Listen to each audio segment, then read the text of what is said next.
The state of play in the world of chess has never been as exciting. In a game that's making front-page news, the event stealing the headlines in April was the All-Chinese Women's World Championship. A matchup between defending champion Wenjun and 2017 winner Zhongyi, which ended up being all about the numbers.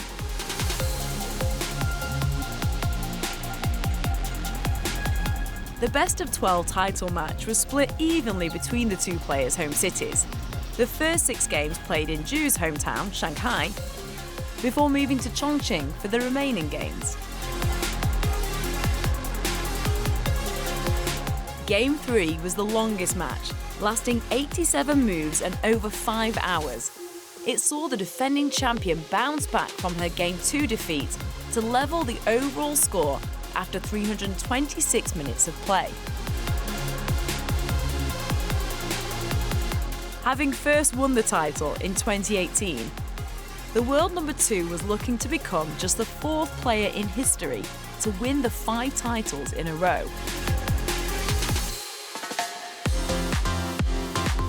Of the 9 matches that ended up being played, 6 resulted in victory for either Wenjun or Zhongyi, who said the classical game was all about boring draws.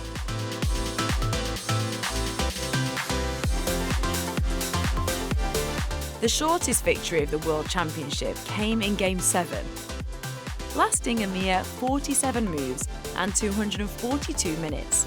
Wenjun, playing white, produced a perfect endgame to record her 3rd victory in a row to open a 5-2 advantage. Great players, even greater accuracy.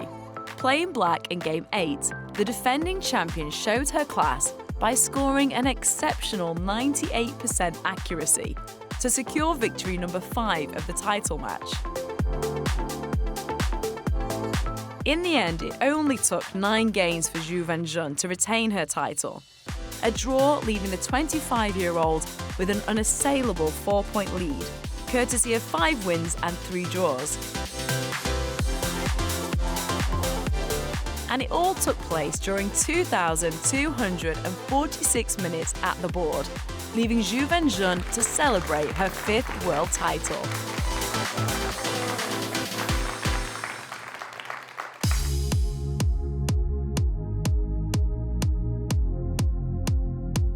The World Championship might have proved that China is still the dominant force at the top of the women's game. But 2 players are racing their way up the chess ranks, flying the flag for India and the next generation of female stars. I am Divya and I'm an international master. And I'm 19. I want to get my GM title as soon as possible and hopefully one day win the World Championship. This is Vaishali, Grandmaster from India. I played in the candidates last year. I was fighting well. I was close to it. Yeah, I would like to become Women World Champion. Both youngsters are following in the footsteps of other great Indian players like Humbi Konaru, which has earned them invitations to play at major events like the Tata Steel Chess Tournament. It's a nice opportunity for me to play against strong players. So many top players have played and won this prestigious event. So for me personally, it's great to be playing this event. It's just so strong, it's so challenging, and I think it tests you in every single way. It feels motivating because so many people are here to watch me. A few years ago, I was one of those people coming to watch people, so it feels quite nice. The pair were also part of the Indian team that won the Women's Chess Olympiad last year and are regular faces on the FIDE Women's Grand Prix circuit. It's good, like we have women tournaments, we have Women World Championship match. We see like more and more women professionals who are playing chess. I definitely think that it does encourage more women to play chess because it's divided, but personally I would want all of us to just play together. I've always enjoyed playing more against the guys because it's when you get to compete on the topmost level that chess has, and it's somehow more easier to play against them. We need a lot more girls to be in chess, right? Like the numbers are not equal compared to boys, let's say. But we are slowly getting there. There are more and more girl participation. We see there are more and more girls picking up chess as a sport, and I hope they will become professional and go on to become great players. For many young Indian stars, a career in chess means being far from home for extended periods of time, with all the challenges that can bring. Living on the road is something I've done my entire life. Traveling in a suitcase and packing your life away in hotels and suitcases. But sometimes I just get very homesick. Sometimes it's exhausting, like you keep playing tournaments continuously, and so there are moments like you just want to go back to home, but this is our profession, right? We chose to do this, and I enjoy playing chess, so that's what the most important things. Despite the occasional bout of homesickness, Vaishali does get to see her younger brother Pragnananda on tour. In fact, they're the first brother and sister to have become Grandmasters. He's very, very supportive. I'm very lucky to have him as a brother. He's a strong player, of course, and sometimes, like, whenever I have some questions about the game or opening, he's always up to discuss. He's very passionate about the game, so he's always available to discuss about the game, which is I admire most about him. Vishayanand may have led the way, but with Gukesh D's World Championship win and the nation's success at the Chess Olympiads, India is slowly becoming a powerhouse in the sport. I'm very happy to be part of this generation where we have a super talented pool of youngsters. We have the world champion Gukesh, and my brother is one of my inspiration, of course, to see him prepare and play. He also supports me in my career, and for me personally, it's nice to see them play. It's big inspiration for me also to improve my game. I think it's definitely one of the huge boosts that we've gotten in the recent times, and it was a much needed one because we didn't get the recognition, and I'm just happy that it happened. I think due to so many of us succeeding at the same time, it led to it. And it just feels like a new start for Indian chess.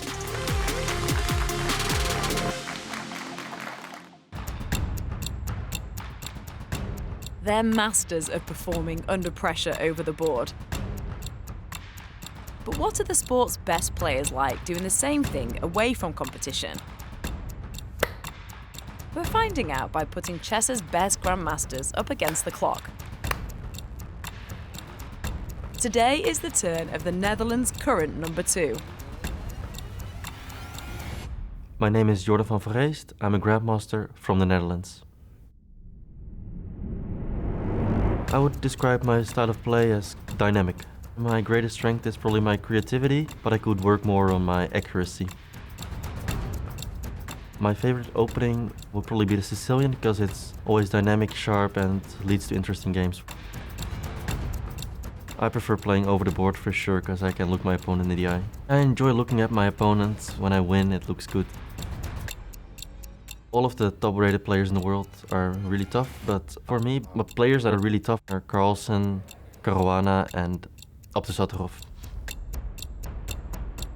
If I were not a chess player, I would probably be a data scientist or something like that. My favorite non-chess sport to play is probably ping pong, but to watch is probably tennis. Novak Djokovic is my favorite tennis player. My favorite food used to be pancakes, but it's kind of changed since then. So probably now just like a good steak or something, which I eat quite often.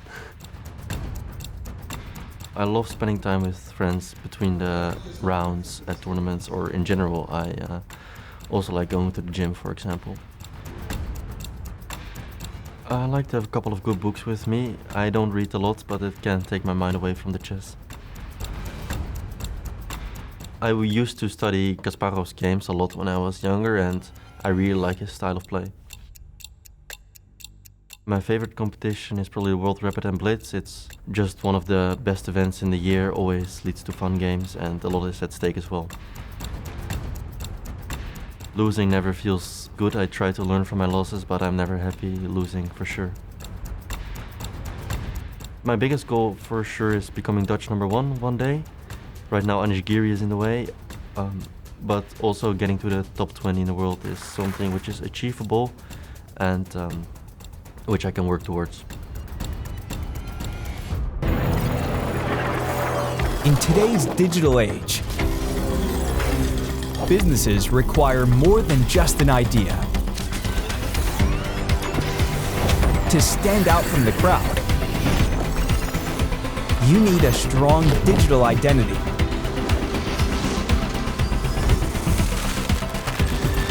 Get your unique domain name, because IT is you.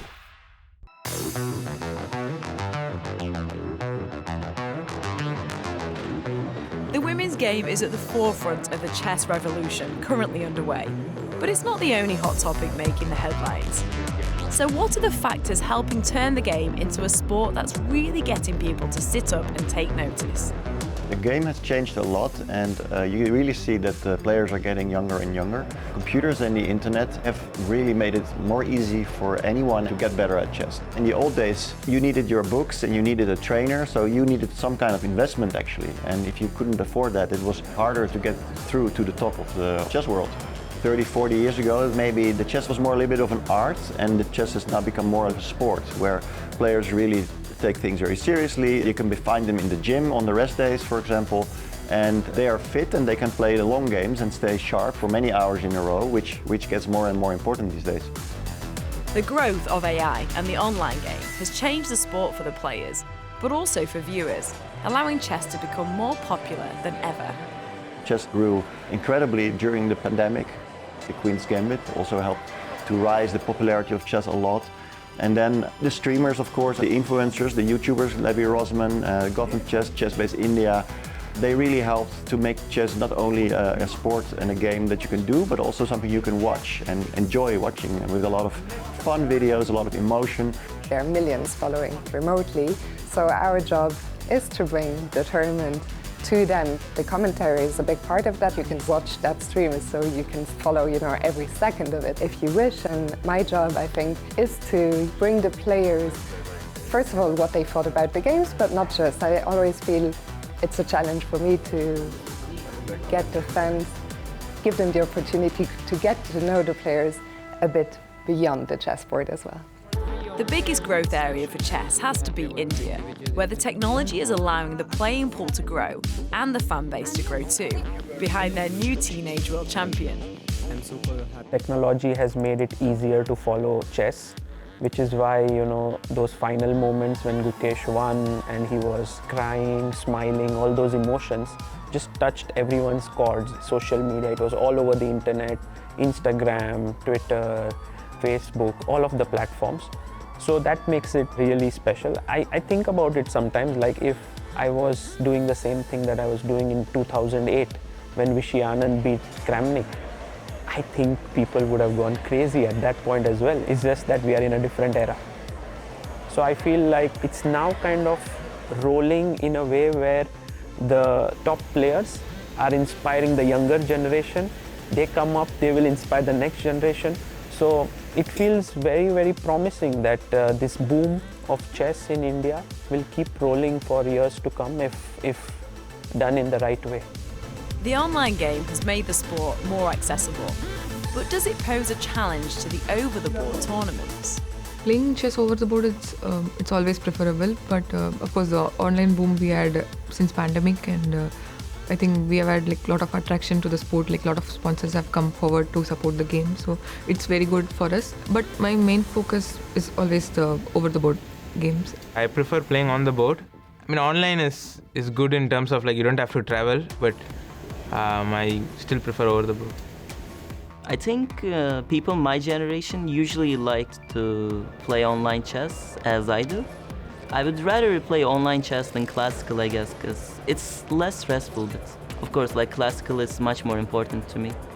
Right now, the only thing that we feel might be a little bit under pressure is the classical chess, and the main reason for that is that Magnus Carlsen himself, the world #1, has stated that he doesn't enjoy it that much anymore, and he doesn't really want to play it anymore. When Magnus says something, then a lot of people will follow him. And he has now started a new tour. There's also, of course, rapid chess, and there's also blitz chess, even faster. And we're going to see more of those events. So if we treat it carefully, all those different varieties will strengthen each other, and will also bring more fans to the classical chess again. I still have the feeling that the classical format is taken in the most serious way. So as long as that's there, And I think for now the classical format is really the most meaningful thing. That's really what chess used to be about, for sure. Before there were very, very long tournaments. As the time goes by, things generally accelerate, everything gets faster, the formats get faster. So you've got that, but the old image of chess, like the game which you sit down for hours and hours and you just think and try to come up with the best move, that all lasts forever. The debate around cheating has become another hot topic in the game, though steps have been taken to address it. We are struggling with how fast technology is developing, and people who want to cheat online or even in tournaments, they will probably be able to find ways to do so, but all the players who enter the playing hall are checked with a metal detector, for example, to make sure they don't have any mobile phone or other ways of technological help during the games. Unlike in other sports, the very best players in chess have not been caught cheating. I mean, we don't have a Lance Armstrong, or we don't have a Ben Johnson 400 meters. We don't have a very big name ever caught in chess. The ones that have been caught are actually most of the lower ranked players. So in that sense, our sport is actually maybe doing even better still than other major sports.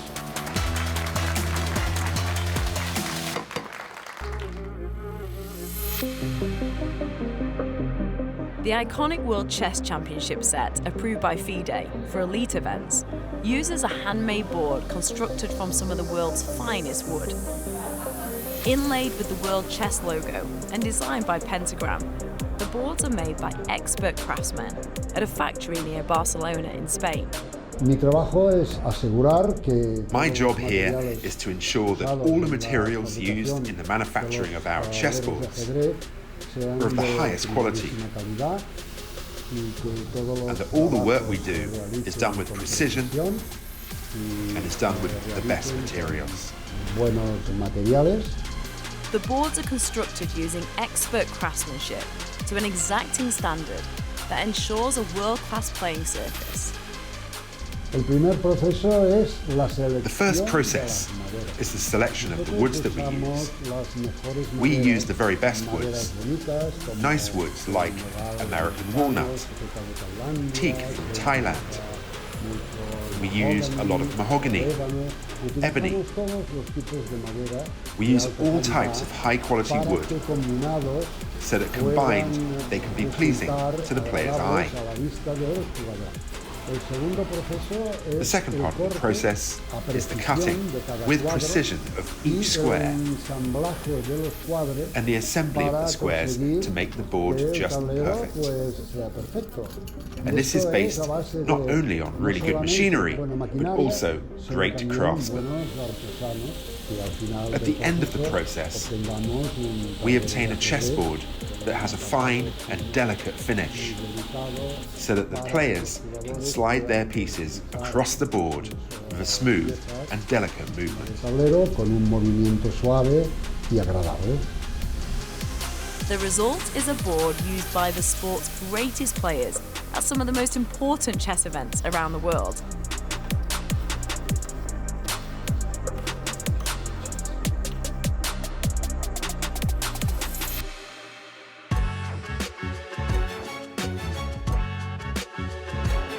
Nodirbek Abdusattorov was on fire at the Tata Steel chess tournament earlier in the year, finishing in third place behind Gukesh D and tournament winner Pragnananda.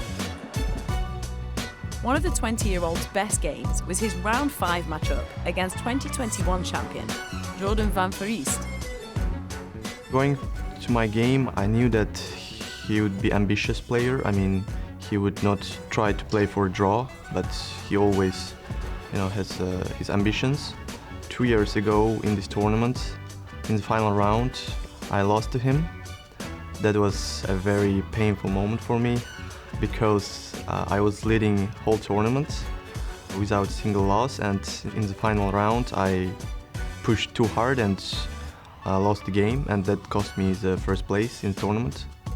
And last year I managed to take my revenge, and going for this year I was very confident, and I expected a very fighting game, and it was indeed very interesting and complicated. 25-year-old Dutch Grandmaster Van Foreest was playing white in the game and attempted to disrupt the flow of his opponent from the off. He surprised me with the opening choice.